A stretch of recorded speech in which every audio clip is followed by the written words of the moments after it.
We back in the building. Hey, Tegan, we finally made it, bro.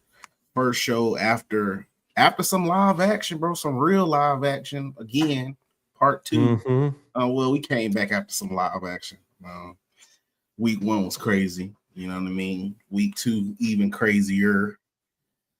Because one of the teams we predicted, dog, that should have made it out of the gauntlet, dog. Oh, man.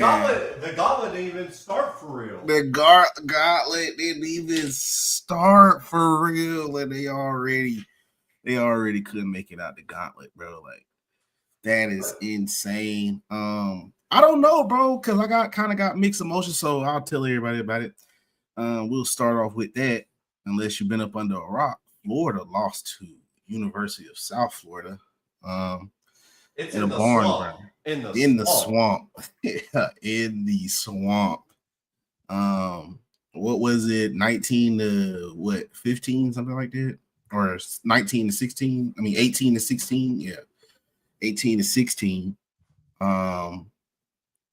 So I don't know. I kind of got mixed emotions about it because Alabama only beat them 17 to 13 when they had Nick Saban. I know it was in the rain, but I mean, they've been playing SEC teams close.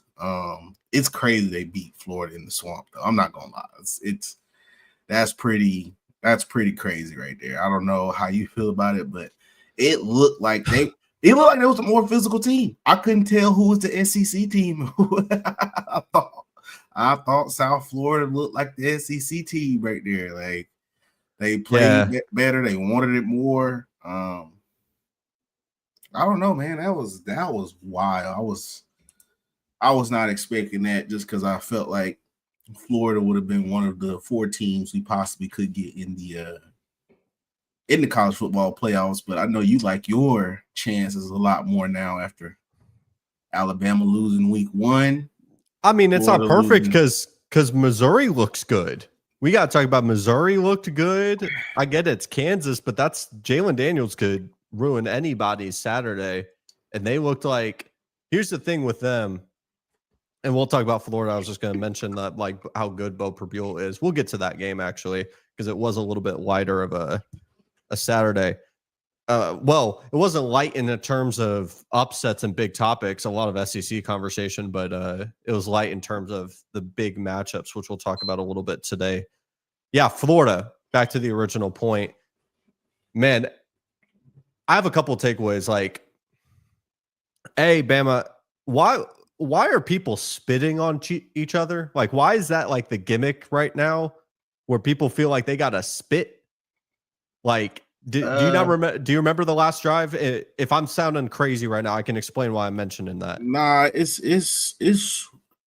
I know it's a weird dynamic. I know I'm a little bit older than you, but I grew up spitting on somebody, dog. That's vile. That's very vile, and you're not gonna like what comes after spitting on somebody. What in the time era I grew up, you know what I mean? I'm not gonna say too much because this is a PG show, but it could be very fatal. Back in my day, growing up, spitting on somebody, like, seriously, no, that's a fatal offense. You know what I mean? Like, because like that's almost worse than backhanding somebody. Like, that's up there, bro, for it's disrespectful. On the final drive, too, you are backs against the wall. South Florida got to drive the football field to go get into field goal range, and you go ahead and spit on somebody. Yep, go throw the flag up.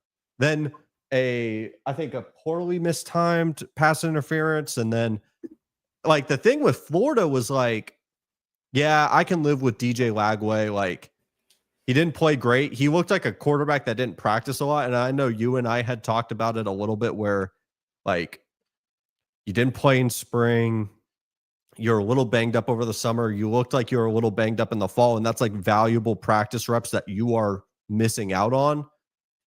He looked like he missed a lot of practice, but that's one thing. Like, I know you and I had talked about DJ Lagway a ton, but Florida overall as a team is a very good football team. The amount of defensive players that are seniors, redshirt seniors on that defense to have boneheaded decisions that cost you that game. Alex Golesh, there's South Florida's head coach.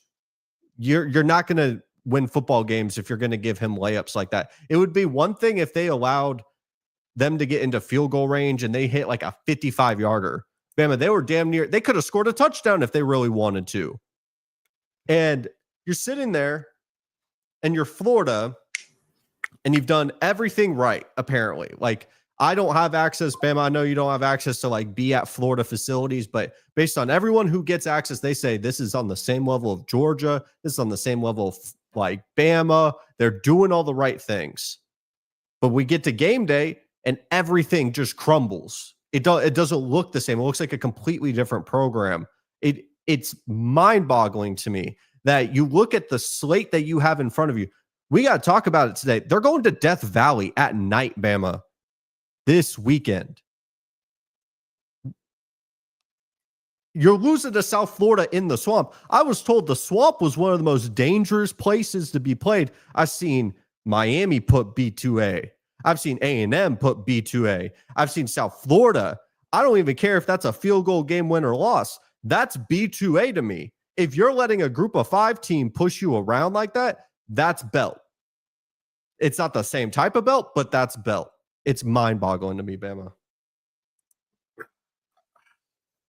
Sorry, I'm standing up this show. I'm a little amped up right now. You're right, bro. Like it's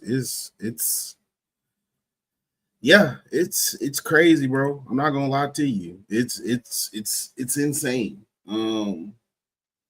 Just because, like I said, these guys were supposed to be the guys that we had them ranked higher than South Carolina, I think, right? We had more promise for them than South Carolina. Listen, and I know South it was preseason. Well, no. I'm just saying South Carolina not really moving me that much because you seen them struggle with Virginia Tech, and then I'm not gonna lie, we violated Vandy bad in this show. Vandy looking like a problem again. Missouri.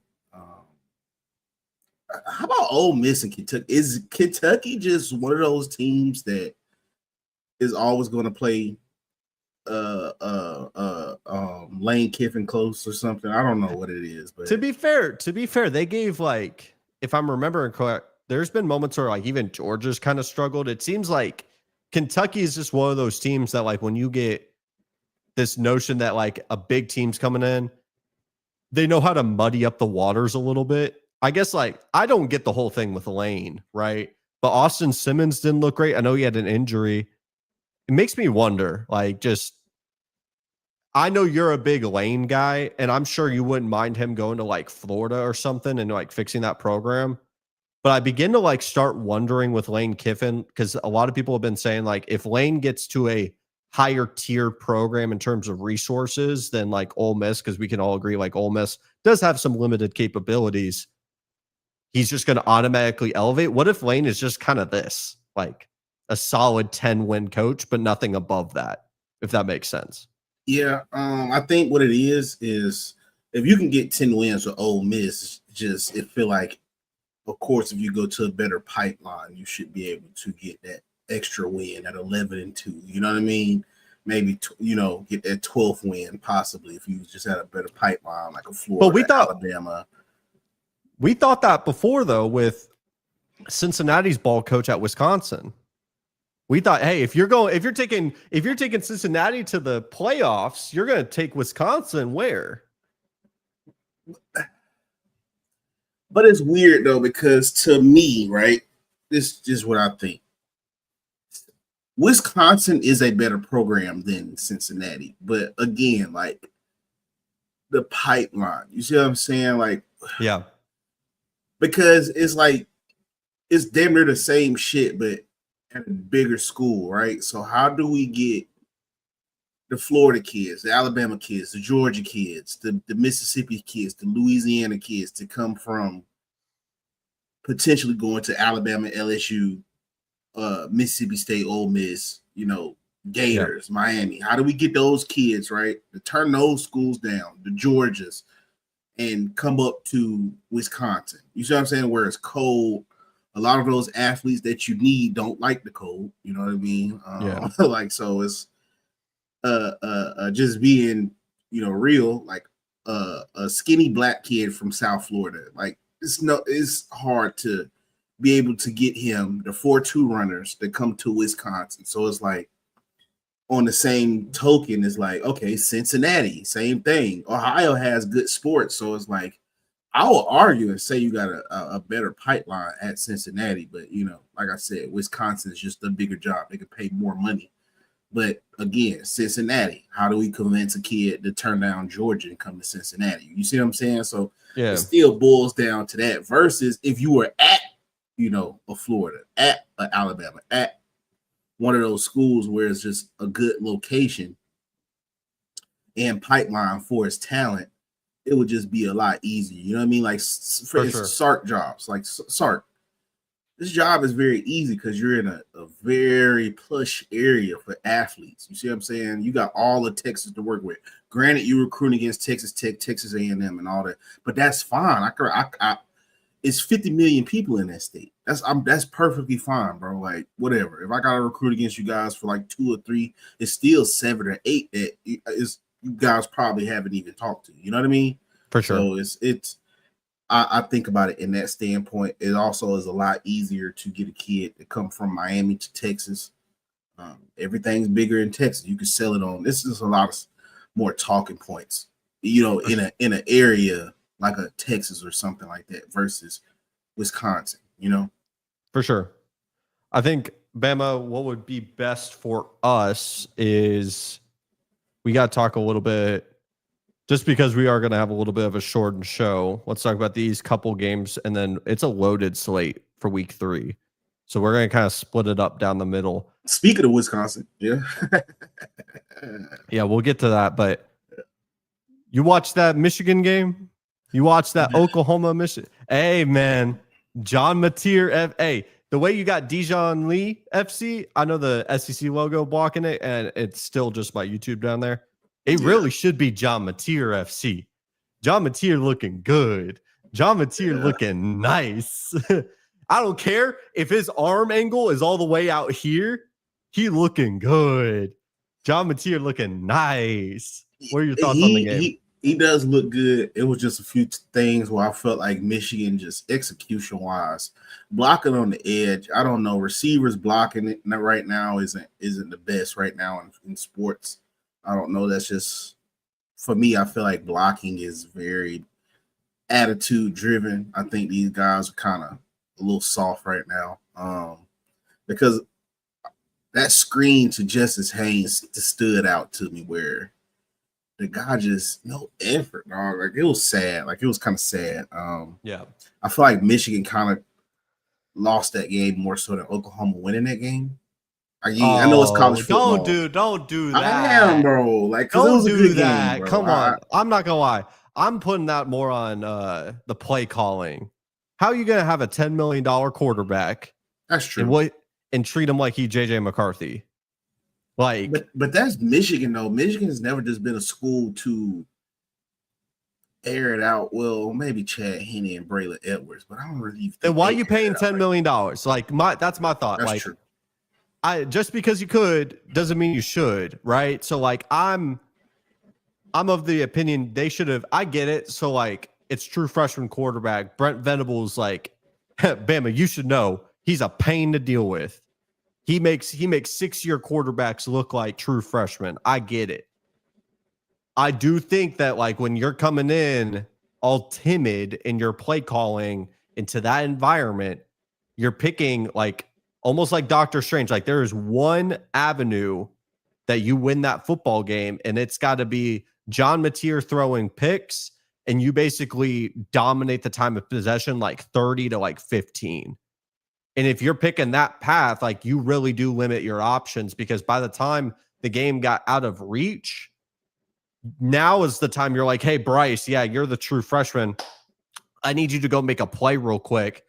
And I understand it could be his wide receivers, but like, because a lot of Michigan fans talk about the wide receivers being the problem. And Justice Haynes, like, bro's been balling, come out first play, second half, 75 yards down the house. But like, I think if they had at least been a little bit more aggressive in their play calling, that could have opened up the offense a little bit further down the line. But since they just kept it just being so generic and straightforward, we're going to, like, Bama, you saw they brought in two offensive linemen. They're not even hiding it. Two offensive linemen go out in motion. They're not even tight ends to go block. Like, they're not even trying to pass the football at all.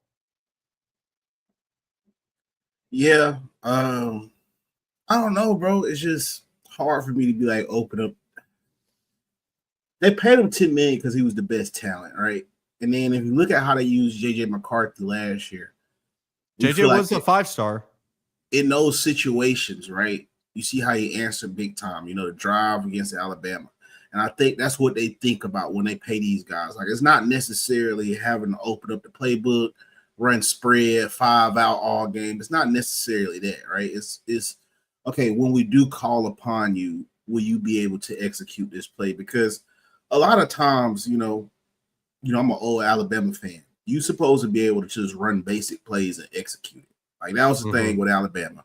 We used to run 45 power, 31 dive, lead or whatever the case up the middle. And it was just easy. It was just solid execution. You know what I mean? Because at the end of the day, that's what it all boils down to. Like, I feel like when you do have to run all of those crazy plays, pick routes and all of that, where that's more so of the offensive coordinator. It's like the end. It's like, why are you worth that $10 million? Because if we got to run all of this shit for you to be successful, why do I have to pay you this money? Like, I'm paying you this money to be successful in the system where I want you to run. I know NFL doesn't take that mold, but I know that's just how college looks at it, because football is number egos, and how well you can manage them. How well can the coach manage his ego? How well can the players manage their egos? You know what I mean? So yeah, it's finding a happy medium. Now, like I said, Brent Venables going up against Oklahoma, that doesn't help. But you're right. It could be a lot of play calling, but I mean, that's just who they are. I could speak to another offensive coordinator, Ryan Grubbs. They scared to run the ball, and that's when you have a lot of success, when you commit to the run. You know what I mean? And I feel like I got more respect for Michigan than anything, especially more respect for Michigan and Alabama, because how do you run from something that's built your whole program? You know what I mean? Like, I get it. You do have an expensive quarterback, but even if you look at Alabama back in the days with Tua and those guys, they still committed to running the ball. You know what I mean? Like, it was times where it's like, oh, I wish Tua would have threw it or whatever the case may be. But it's like, no, that's just not them, bro. Like, you gotta go down with the ship. You know what I mean? Like, it's you gotta go down to what got us here. But I don't know. Oklahoma, that's a good team. That's another y'all gotta play them. Yeah, that's what I'm saying. Like, yeah, that's gonna be another good game on Alabama slate. We'll see. Good thing we got them at home this year. So yeah. Let's talk about a team that has been dormant. I don't know your thoughts about this team, because we kind of just chalked it up to them being not that great, but Mississippi State, man, I do not know a team that deserved a win than this one. I think, like, it's so funny that, like, there's so many SEC fan bases that don't like each other. Like, how you feel about Auburn is virtually the same of how I feel about Texas, right? Mississippi State was one of those teams that I like. Truthfully, I don't like Mississippi State. I get PTSD of those damn cowbells every single time I got to go to Starkville. Starkville sucks to play in. It doesn't make sense that they get to have them damn cowbells when you're on the offensive side of the ball. That still pisses me off. Yeah, that's fucking cheating. It's so loud, bro. That junk is so loud. And it does it. Like, you still hear them even after the game. You hear like a loud, like, you hear like that. It's like the Vanderbilt like whistler guy for baseball. I will say this though, because I have so much respect for Mike Leach. I have so much respect for what he was to Mississippi State and Texas Tech and Washington State. It meant, like, when your coach passes, like, it sucks, like, obviously for many, many reasons. And I understand that was years ago, but, like, you basically, especially with how Mike Leach built his programs to be in his vision, and you have to swap coaches then, doesn't work out. You bring in a guy from Oklahoma and Jeff Lebby, who is an offensive guy. you guys have a disappointing year last year, and you had Michael Van Buren, a freshman or at least a redshirt freshman, look extremely talented. He leaves your program to go be the backup at LSU, and you're going into the season with a quarterback in Blake Shapen, who traditionally at Baylor was getting injured all the time, and it looked really dark and grimace for the entire season. You bring in Arizona State, the Big 12 champions, and you go beat them on a damn near walk-off play. Like, I don't know what it's a feel-good story to me, Bama. What are your thoughts? Yeah, man. You know, I'm a Mississippi State fan right now. One of my students, that was in my program at the junior college I worked at. He plays there now. So I'm a Mississippi State fan by affiliation. So I felt good to see them win the game, man. It was a feel-good story. You know, to beat a team, what was it 8 points? 7.5? 7.5 favorite, Arizona State? Yeah, something like that. Yeah, man. So I mean, it feels good. I feel like in college football, no games are given. I mean, especially in Starkville on the road, like on the road at night. Yeah, and it's always Bama. I don't know if you ever feel this because I mean, Bama was so dominant, but whenever they come out in the all black jerseys or the all white jerseys for a night game, the best example I could think of is, dude, I knew it was over when we were playing South Carolina on the road at night and they drop an all black jersey reveal. I knew what it was. I knew exactly what was going to happen. Yeah, those be setup games, dog. They give them to them. I think Louisville did that one year. Like those be setup games on the road, and it takes a different type of coach. You learn a lot about your coach in those type of games. For sure. From the past, you know, Nick Saban spoiled me. The way he was able to prepare his team and get them ready for those type of games. You really appreciate coaches like that a lot more now, especially when you see how other coaches struggle, because college is more emotionally driven than the NFL. In the NFL, you know, you're on the road in situations like that. Usually the better team wins. You give or take, you know what I mean? Of course, unless something crazy happens, but usually in the NFL, if the Eagles are on the road versus, I don't know, the Giants, no matter what jerseys the Giants have on, like the Eagles normally should win that game, usually, bar something just catastrophic happening. In college, that's a little bit different because these are 17 to 22-year-olds we're dealing with now, where sometimes they don't understand the significance of certain things or really the pressure that comes along with going into these environments, and sometimes they sleepwalk. You as a coach, you over prepare for these situations, so you know. But the thing is, where the best coaches is how do I take my preparation and transfer it to these kids on the field in a manner that they can understand. I feel like NIL kind of has ruined the approaches you could possibly take with these kids because it's made them soft. But at the end of the day, though, if you're a real coach, stand on your nuts, man, and coach your values, dog. And if they leave the next year, I mean, it is what it is, bro. You can't. One thing I know for real, though, with these coaches, and this is a message for Kalen DeBoer, if you cannot motivate these kids, or if you're scared to say something to these kids, dog, like, you know, maybe, you know, head coaching in this NIL era ain't for you. But I'll probably say this for these kids too. If a coach getting on your ass is something that makes you want to transfer, you can't run forever. You know what I mean? Like, you can't just keep running. Oh, I'm gonna go over here. I'm gonna go over here because, you know, somebody even said a coach that don't yell at you don't exist. Don't exist. And then because he's fired. I was also told, like, if your coach not yelling at you, that means you're doing something wrong. I mean, you ain't doing something right. When your coach is yelling and screaming at you, that means you're coachable. That means he sees something of greater essence inside of you, and he wants you to replicate that and bring that out on a consistent basis. Some kids, you know, don't understand that that's why those things are happening right now. Just so you focus in on the magnitude of certain situations. It's just kids just need to understand that, man, so we can start getting back to our better our better product of football, man. I'm old school. I don't care, bro. I don't like where football is headed. I get it, bro. It's a dangerous sport. Get your money while you can. I'm not mad at nobody getting their money, but don't take away from.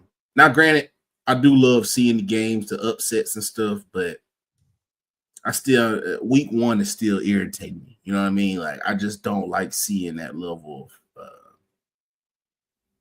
effort, man. It's really about the effort. I don't care if you lose. You can lose fucking all 12 games, but it's how you lose. You know what I mean? Like in high school, I had played on an 0-10 team, but literally every last game came down to no bullshit, 1 point or a field goal.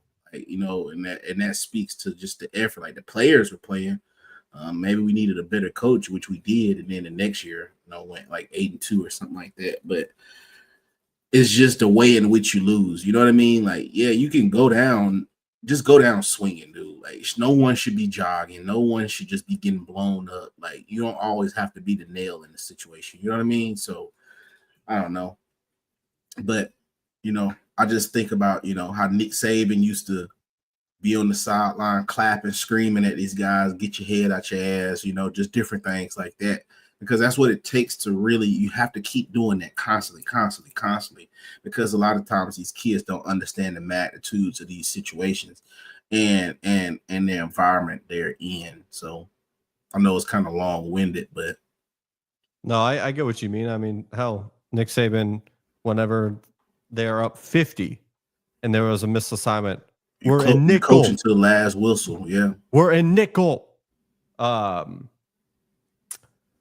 think the last game we could talk about, because we talked a little bit about virtually everybody. Missouri, I think, looked really good. Like Bo Prabula going 30 for 39, 3 passing touchdowns, 333 passing yards. He didn't even run the ball effectively, going 9 carries, 6 yards, putting up 42 points. Missouri, the thing that has me on notice for them before we get to week 3 is like their schedule allows for so much freedom of just ease of access of wins. I mean, if we're to look at Missouri's schedule coming up, they're going to play Louisiana, the Raging Cajuns. South Carolina is going to be a great game, but they have them at home. Then they play UMass. They get Alabama at home. Then they travel to Auburn. Then they travel to Vanderbilt. Then they have A&M at home, Mississippi State at home, travel to Oklahoma, and travel to Arkansas. Like, listen, any SEC schedule is going to be relatively difficult. Like, you can sit here and point to a lot of those games being difficult games, but if Bo Prabula is dealing the way that he is and how physical they've had that team, I mean, Bama, you just talked about it. It's lived in your nightmares, that week 1 performance. If Bama's capable of that, they could lose a road game like that against Missouri. Nah, you're right, man. Shit, right. Shit. After that week 1 performance, shit, we can lose any game against anybody. And you guys got 2 weeks until 3 weeks. Y'all both have a bye week before you play Georgia. Yeah, y'all play on the 27th. Yep. You know, we'll definitely get to see what Georgia looks like versus Tennessee this weekend. Well, let's dive into that game. I can get my prediction right out. I think Georgia wins this football game. By a lot or a little? I don't think on the road in Knoxville they're going to be able to blow them out, but I think it's going to be one of those games that like Georgia just those games where it's like it's not a blowout by the score, but like they controlled it. Right. Like a great example, perfect example that's highly relevant. 2022 when Tennessee faced Georgia. Remember how hyped that game was? And we kind of left that game going, damn, Georgia kind of manhandled them the whole game. And I'm not saying Georgia from that 2022 season is the same from this one, right? 2 very different teams. You have Tennessee we really still don't know Joey Aguilar. They've played Syracuse, who had Fran Brown had their guys doing sprints after the game. I love that, man. I love that too. We could get that. We can get into that probably another time. I love Fran Brown. A lot of people made fun of that. That's a real old school ball coach on the line, down and back. He definitely seems like the coach. You get in practice, he says, "Hey, you see that pole all the way over there? Yeah, go run there and back and do it again." But Syracuse doesn't look that great.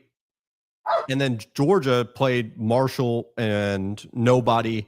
They didn't look fantastic in week 2, but like East Coast was dealing with some really weird weather delays. And you know how weather delays can virtually halt any kind of momentum that your game day was going to be. I just think Georgia is going to be able to run the football. I think Gunnar Stockton's not going to have to throw much. He reminds me, like, I hate to make the comparison. He reminds me a lot of Stetson. Like, he really does. And I think that's what they kind of want to go back to, a mobile quarterback that can just make enough plays. They ran a lot of designed runs for him. Even in my prediction video on my channel, I accidentally called him Stetson Bennett because it reminded me a lot. So I get it. It's on the road. I just would be shocked that this is the Tennessee team to beat Kirby Smart, if that makes sense. And I know how you feel about this offense for Josh Heupel too. Yeah. I think Georgia does win. I think it'll just be a little close. I think Tennessee is a little bit better than what we give them credit to be this year, because they have a hell of a secondary too. Both their starting corners are out this game. Oh wow! see, I'm like, even the strong points, like with Joey Aguilar, I didn't forget that he threw a bunch of picks at App State. Like, just because he beat up on some two bad teams and didn't throw picks doesn't mean he doesn't have that in him to throw picks. Like, right. But him being at App State and Tennessee, that makes a big difference. So I get that. But he may still have like the Nussmeier. So you saying it's in him? It's just in him. You know what I mean? Hey, it is who he is. Is it in Garrett Nussmeier still? I forget about all those picks he had last year. Just because it hasn't happened yet doesn't mean it's still not in him. That's true. You just waiting on somebody to bring it out. Bring them out. Well, shit. With that information, though, I guess I got Georgia by a landslide. I'm gonna probably take Georgia. I'll probably take Georgia 14-35, 14-31, somewhere around there. Because it is in Knoxville, so I don't. They're gonna do the checkered, I think. And Knoxville, like, I get it. Knoxville is a very tough place to play. I don't deny that by any means, but it's like, if we're to look back at like all the good Tennessee teams to come through over the past couple of years, because Heupel's done a good job, like, this is the one that beats them. Like, I'd be a little surprised by that. But if it is a time to beat Georgia, it will probably be right now. You could, and I absolutely think you can make that argument, right? I am higher on Georgia this year, not like comparative to like their championship years, but like a lot of people have those same concerns. I'm not as concerned because at the end of the day, I'm just going to have this blind faith with Kirby Smart that like he knows this team couldn't run the football last year. He gets an entire offseason to fix that issue. I'm going to trust that. Would I be absolutely shocked if Tennessee won this game? No, but it would be like if like scale 1 to 10, 10 being absolutely floored, like how I felt about USF in Florida. Like that was like a 9 to me. Like I was just that confident and convicted that Florida was going to be a good football program this year. And maybe they could still be that. Who knows? It's college football, but I would be pretty shocked if Tennessee won this game, which may be a hot take to some people, but like I just have more trust. It's less about Tennessee. It's more trust with Georgia. Florida will have to depend on what Bama banking on. USF just continues to win and be the champion of their conference. I know it's horrible. Well, we can get a quick one. Florida traveling to Death Valley. You taking Florida? Or I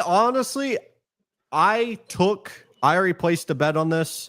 Mm-hmm. I took LSU with the points. So like I took Florida plus 9.5. I really do think like I believe in wounded animal theory, where if you are punched in the mouth, the very next week you're going to play your best brand of football. when the backs are really against the wall, you're going to get the best game out of them. And like, I get it. We just saw basically probably the worst version of Florida last week. Everyone's out on him. Fire Billy Napier. And he more than likely probably does get fired by the end of the year.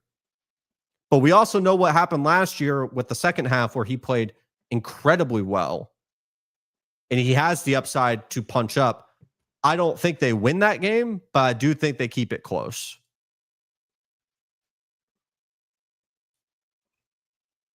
Death Valley at night, Bama. Yeah, I know. I think, yeah. I don't know, because I just really want to see how they respond, dog. Like damn, dog, they got a lot of talent, dude. Like, the talent did just disappear, right? Like, it didn't just go away. Like, they shot themselves in the foot. South Florida knows how to make a game gross and ugly. Yeah. Doesn't mean they can't drop 40. Like, and I don't want to come off as an LSU hater. Trent stay bitching about that. So I don't want to seem like I'm just hating on LSU. But I'm going to go with LSU. Close one, though. Similar to the Clemson game. Probably 24-21, 24-17. I think it'll be somewhere around there. Would you be shocked if there was an upset? Can you really call it an upset? Probably not. But I mean, by betting metrics, it would be an upset. Yeah, betting metrics. Yes. That, I mean, taking the underdog.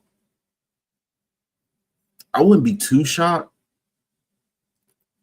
I mean, just a lot. You know, this year is just different for me, man. You know, week one shook me up. So it's like, at this point, anything can happen. Anything can happen, dude. Like, I'm just like, yeah.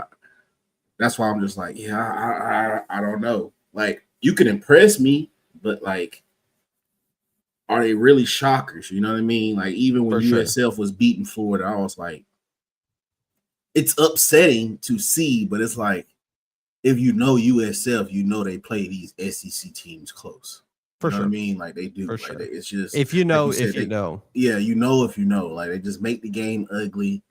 I mean, Bama, you know the best. You know of all people. Like, you're sitting there going, they were winning. They were winning the last year we played them until the fourth quarter. Like, they were winning in Tuscaloosa.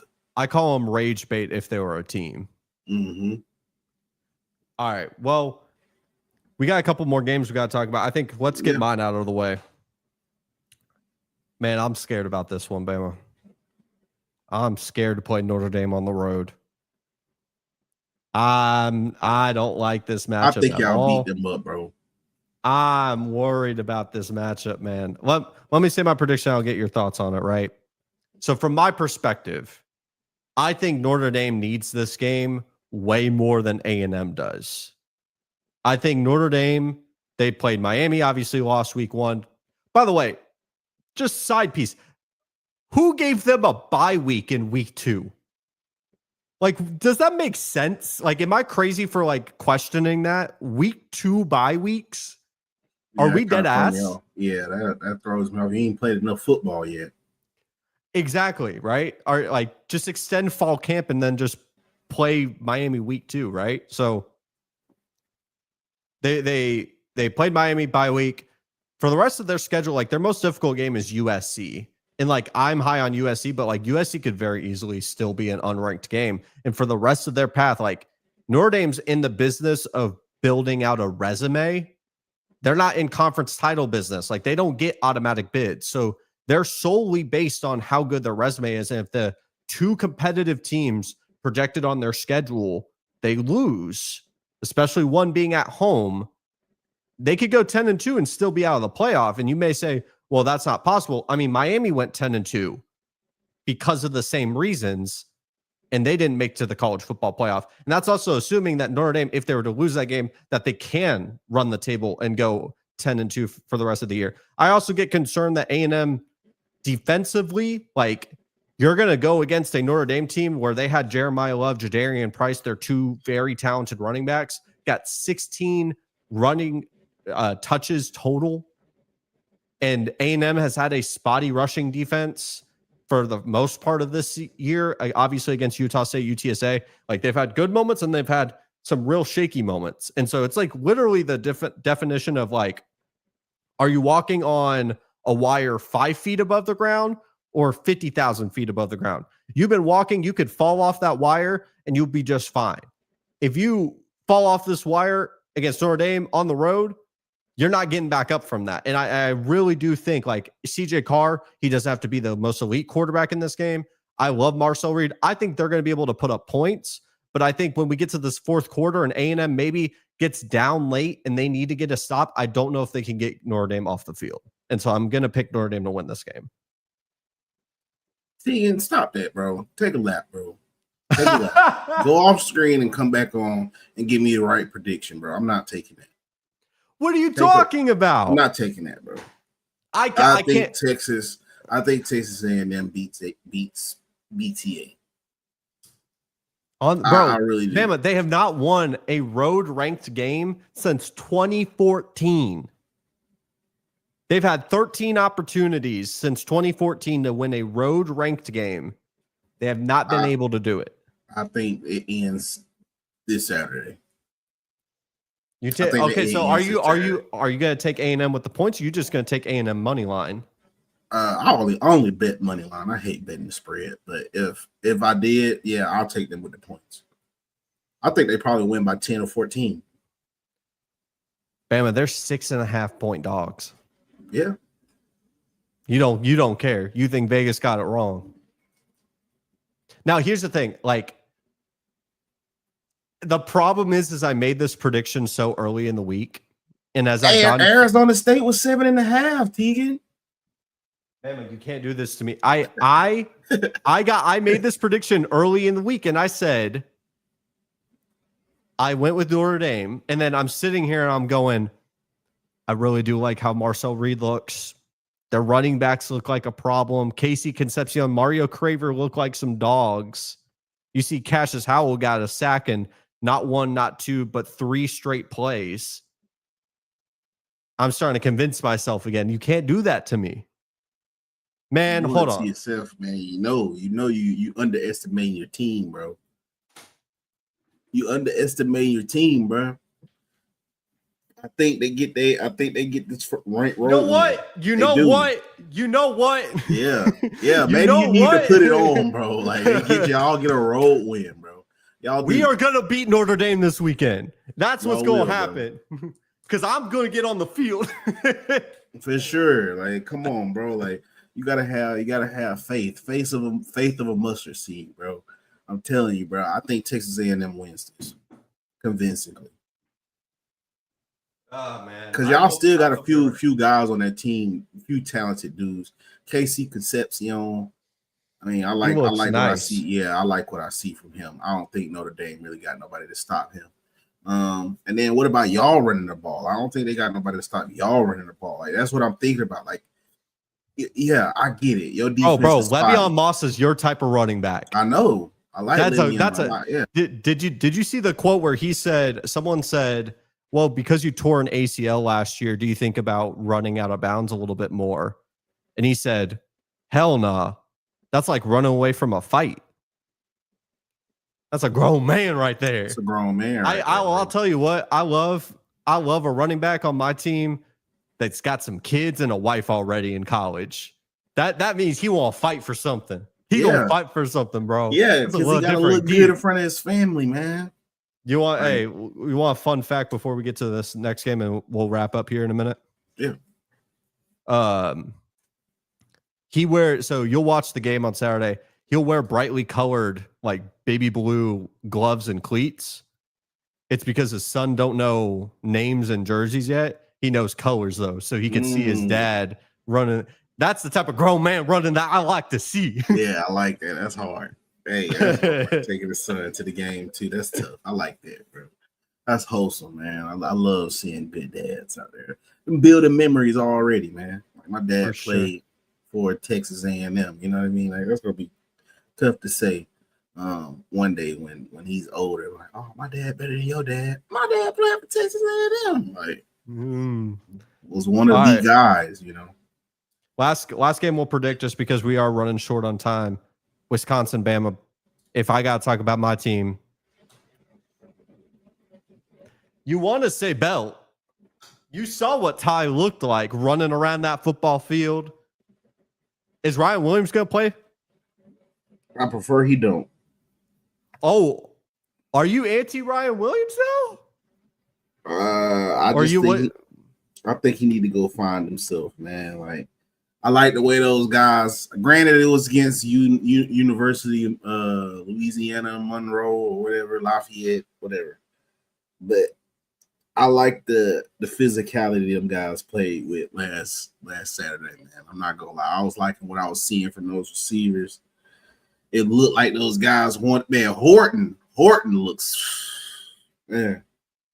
Horton looked like the man. He looked like the alpha male, bro. Like, and then you got a couple freshmen, Lazier Brooks. He looked good, bro. Rico Scott, the boys looking good, man. It really, if Ron does come back, man, I hope he come back with a more fierce attitude. You know what I mean? Whatever that Ron was we saw in Tallahassee, I don't want that dude right there at all. I want to touch that dude with a 10-foot pole right there. Going on 11 weeks, 12 weeks now. You know what I mean? Since what he did at versus Georgia, and he's still riding that. He riding that harder than that OBJ catch. You know what I mean? And OBJ wrote that for a minute, even when he was hurt. But at least with OBJ, when he got on that field, he looked OBJ-esque. I don't know who that was in Tallahassee, boy. I don't know who that was at all. But if that's who's going to show up, we don't want him. We don't need him. Keep letting these guys that's in the rotation right now look like Horton. Hip looks a lot better. I don't know. I just like where it is. Really what I want from Alabama this Saturday is for Ryan Grubbs to stop being a pussy and commit to running the ball. That's why Justice Haynes left, which I don't blame him. I'm glad he went somewhere where they take running the football very serious because it's a staple of every offense. We just talked about Le'Veon Moss. It is a staple of every offense because the defense is going to get tired when somebody is committed to running. Like what Le'Veon said, when somebody is committed to fighting you over and over and over and over and over again, you just get fatigued of that. Like, this dude, is something wrong with this dude. And for Ryan Grubbs to sit there, our best drive versus Florida State was the opening drive where we committed to running the ball. I believe we ran the ball out of that, 17-play drive. We ran it like 11 times. Mm-hmm. If you're scared to commit to that, bro, Alabama just not the place for you. Go back to the NFL. Go back to the West Coast. This is not the place for you. This SEC football, dog. Sometimes you have to find out how to make the game a little gritty, a little nasty. Yeah. There's no way leaving that game. I don't want to keep going back to it, but it just keeps picking to me, bro. Like, there's no way you leave that game and Florida State left with a 280 rushing yards. Yeah. And we left with under 100. Like, that's coaching. That's on you not being committed to it. And the best drive out of the whole game came from when you committed to the run. But I feel like Ryan Grubbs, he just runs just to be like, okay, hey, I ran it. So he could just get back to calling his weak-ass, basic-ass plays. And that's just not really what we need, bro. We need someone to commit to the run so we could be successful and win Saturday's game. We're going to have to beat them up, you know what I mean, and make them quit. Go out there and play with some effort because this is a UNLM. This is a Louisiana Monroe. They're not going to lay down. They're not an inferior opponent, maybe by the spread, but this is a team that's on your level. It's a Power 5 team. So we're going to have to commit to being more physical than them. Mm-hmm. Take a page out of Florida State book, look like the more physical team, and come in with some type of effort that we want to win a game. I feel it. TK, Tim Keenan, pepping up the board before the game and all of that. That's what I like to see, bro. But it was against Louisiana Monroe. You feel me? Like, granted, they beat Nick Saban. Yeah, I know what's coming around the corner. Like, these next few stretches of games, dog, like, We just gonna have to be big boys. You know what I mean? Put our big boy. This is the time to put the big boy pants on. It's gonna be a good measuring stick because Wisconsin thinks they're good. Wisconsin takes the approach as if they are an SEC team. That's all they do is just run the ball. Mhm. So this is going to be a good measuring stick. I'm going to take Alabama. I'm going to take Alabama by 2 touchdowns, 28-14. And hopefully they don't make me look a fool out of myself, bro. Hey, man. I think Bama covers 21 points. I think they're going to be a team that looks like they're a team on the mission leading into Georgia. Bama, why don't you close us out here today? Yeah, man. Appreciate everybody pulling up.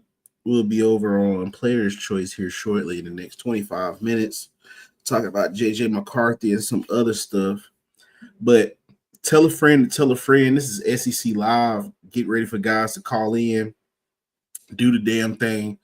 This show is only going to get better from here. I'm Bama, co-host Tegan. See you next week.